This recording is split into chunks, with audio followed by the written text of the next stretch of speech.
Olá, povo de Deus, povo lindo, povo abençoado, povo querido. Que o Senhor Deus te abençoe, te guarde. E mais uma vez nós estamos aqui para trazer uma palavra ao seu coração.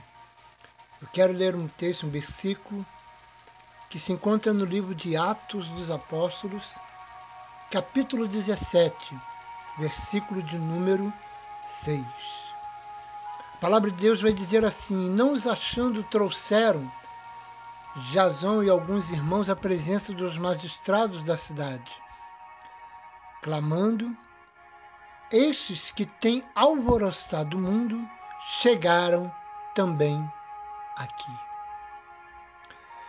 Querido meu irmão, minha irmã, você amigo ouvinte, você meu amado, você minha amada que ouve essa palavra. Qual era o segredo da igreja daquele século ter alvoroçado o mundo? Como é que eles conseguiram evangelizar o mundo daquela época sem televisão, sem rádio, sem internet, sem avião? Hoje se fala muito nas igrejas de crescimento. Todo mundo quer crescer, se fala de igreja forte. Qual o segredo? Então, queridos, qual era o segredo? Qual a receita para um crescimento sadio de uma igreja, a receita para um cristianismo sadio? Quando nós pegamos a palavra de Deus, nós vamos ver lá em Atos capítulo 2, versículo 42 ao 47, e Atos dos Apóstolos capítulo 4, versículo 33, a última parte. E nós vamos meditar um pouquinho na palavra de Deus, nesses versículos de Atos dos Apóstolos, no capítulo 2, versículo 42. Atos dos Apóstolos, capítulo 2, versículo de número 42. A palavra de Deus vai dizer assim: e perseveravam na doutrina dos apóstolos, na comunhão e no partir do pão e nas orações. E em toda a alma havia temor, e muitas maravilhas e sinais se faziam pelos apóstolos. E todos que criam estavam juntos e tinham tudo em comum. E vendiam suas propriedades e bens e repartiam com todos, segundo cada um havia de início. E perseverando unânimes todos os dias no templo, e partindo o pão em casa, comiam juntos com alegria e singeleza de coração, louvando a Deus e caindo na graça de todo o povo. E todos os dias acrescentava o Senhor à igreja aqueles que se haviam de salvar. Então, queridos, meditando aqui nesse texto, a palavra de Deus, ela começa a dizer aqui, no versículo de número 42, e perseveravam na doutrina dos apóstolos. E perseveravam, isso é, irmãos, eles não desistiam, eles mantinham firmeza, eles não duvidavam. Pastor, eles não desistiam, mantinham firmeza, não duvidavam de quê? Logo em seguida vai dizer, na doutrina dos apóstolos. E o que era a doutrina dos apóstolos, querido? Eram regras do reino de Deus estabelecidas por Jesus e os ensinos de Cristo. Ou seja, eles não seguiam novas direções, eles estavam interessados em saber quem era Jesus. E sabe o que está acontecendo hoje, querido? Pessoas que chegam na igreja ontem e já querem mandar, já querem ensinar. Nós temos que entender isso. Nós temos que aprender, sentar primeiro para aprender. E o segredo deles é que eles queriam aprender com quem sabia. Irmãos, o apóstolo Paulo diz em 1 Coríntios capítulo 3, versículo 11, ninguém pode pôr outro fundamento além do que já está posto, qual é Jesus Cristo. A Bíblia diz em Efésios capítulo 3, versículo 17, para que Cristo habite pela fé no vosso coração, a fim de estando arraigados e fundados em amor, compreender com todos os santos qual seja a largura, a profundidade e a altura, conhecer o amor de Cristo que excede todo entendimento, para que sejais cheios de toda a plenitude de Deus. Queridos, veja o que diz: arraigados. Arraigados é uma planta que está enraizada, que ninguém consegue tirar. Fundada é uma obra bem feita, alicerçada, que não cai. Detalhe: o princípio é Cristo. Não adianta ir para seminário aprender um monte de coisa, né? Se o princípio não for Cristo. A outra coisa que eles aprendiam aqui, irmão, na comunhão. Isto é um relacionamento de irmãos verdadeiros, baseado no ágape, ou seja, no amor de Deus. E o que é que nós temos visto hoje? O que significa muitas das vezes comunhão na igreja de hoje? O pastor diz assim: dá a mão aí ao teu irmão do lado, abraça 3 irmãos e diga que você o ama. Traga uma roupa usada, vamos fazer um bazar.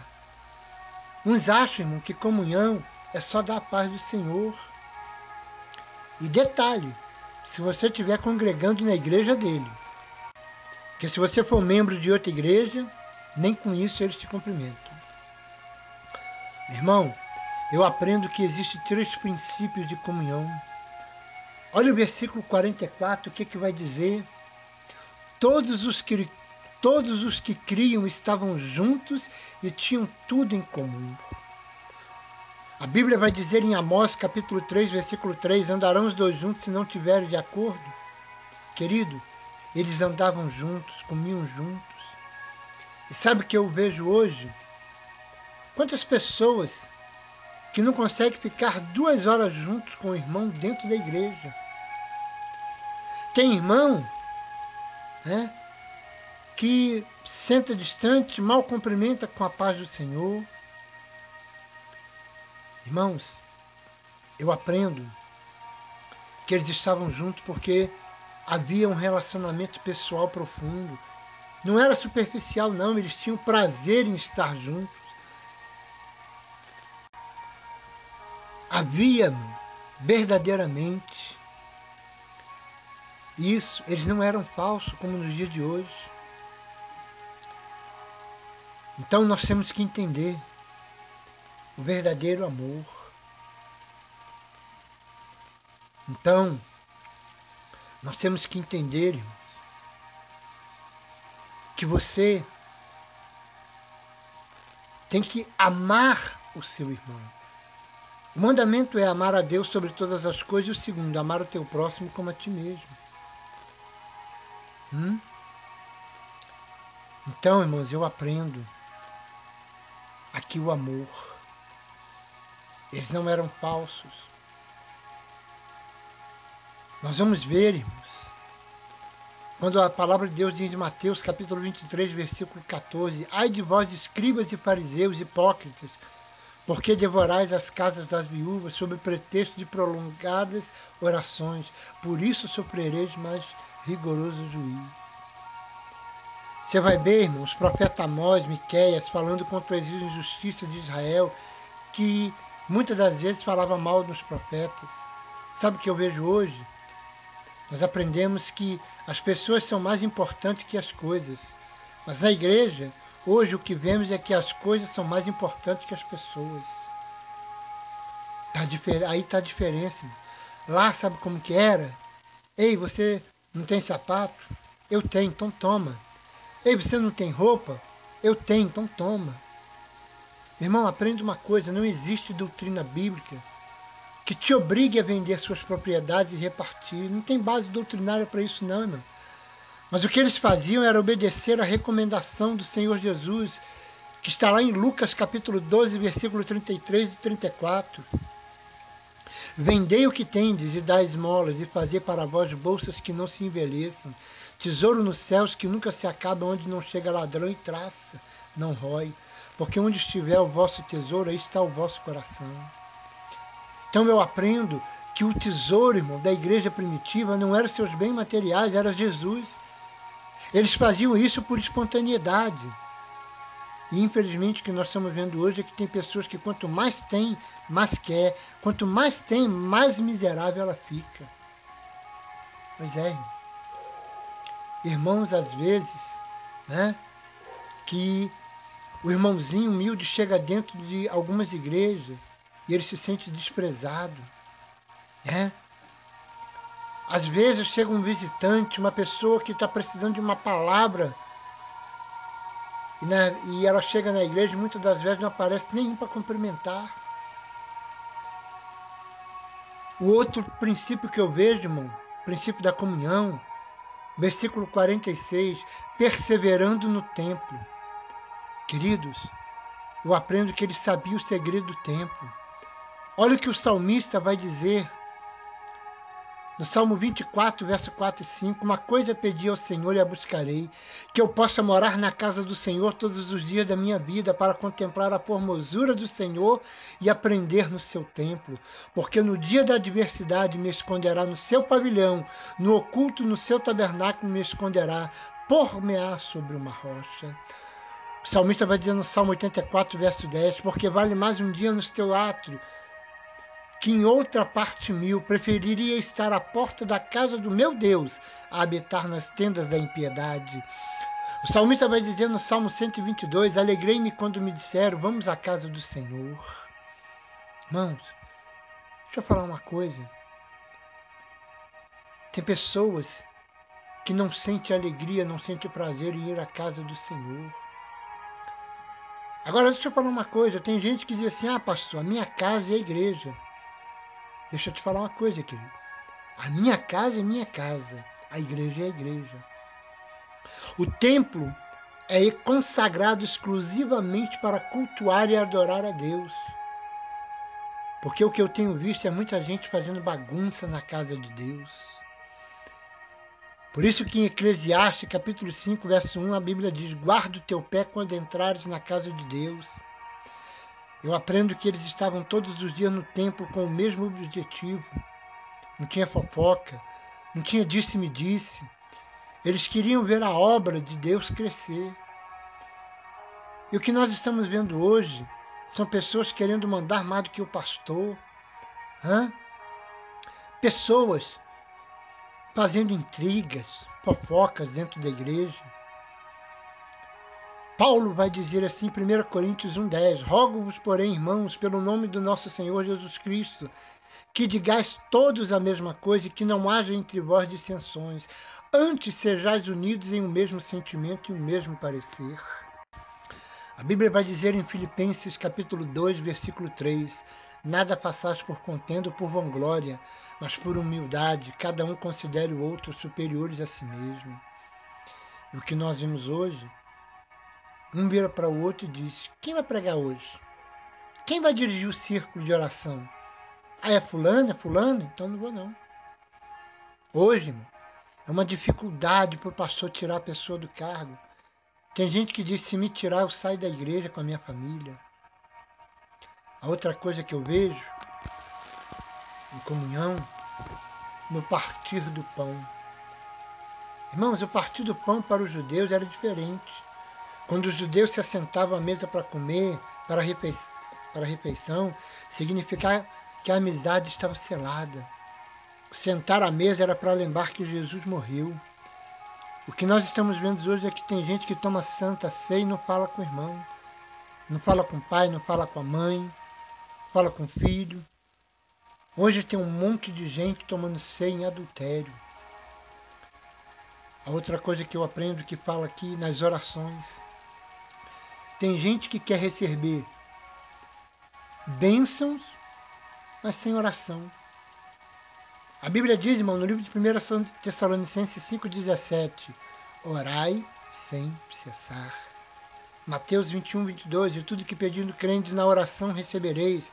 Filipenses 4, 6, não estejais inquietos por coisa alguma, antes as vossas petições sejam em tudo conhecidas diante de Deus, pela oração e súplicas com ação de graças. E hoje, ninguém quer orar. Estão esperando anjo, estão atrás de revelações, reveladuras. Irmãos, tome muito cuidado com isso. Porque tem muita gente que abre a boca para dizer assim manda te dizer o Senhor, quando na realidade Deus não mandou dizer nada. E quando você ora, irmão, no templo, você vê Deus operar. Quando você ora, quando você fala com Deus, Ele opera. E para a gente terminar, olha o que diz o versículo 43. Em toda a alma havia temor. Sabe o que está faltando hoje para o crescimento da igreja? Está faltando temor. O que vemos de pessoas no pecado, pastor no pecado, irmão no pecado. A Bíblia diz no livro de Ezequiel, capítulo 18, versículo 20. A alma que pecar, essa morrerá. Versículo 21 diz: mas se o ímpio se converter de todos os seus pecados que cometeu e guardar todos os meus estatutos e fizer juízo e justiça, certamente viverá, não morrerá. A Bíblia diz em Romanos 6, 23, o salário do pecado é a morte.